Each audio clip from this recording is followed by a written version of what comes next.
Hi everyone, welcome to my channel. In this tutorial, I'm going to guide you how you can log in into your Upwork account. For that, if you have created your account, then I hope the Upwork will need to verify your email. Just you need to go to the email. Then the Upwork will send you an email. You just need to tap on it. Tap on verify email. Then you will be guided to this page. For that, you need to enter your username or email which you have said previously. Once you are done with entering your email, then just you need to tap on continue with email, or previously if you have created your account with the Google, then you just need to tap on continue with Google. For now, I'm showing you by continuing with email. Tap on continue with email.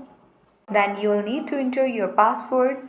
If you have forgotten your password, then you can just tap on forgot password option here on the beneath. You can see once you set your password, then you can see your login option. Just tap on login option. Then you can easily log in into your Upwork account.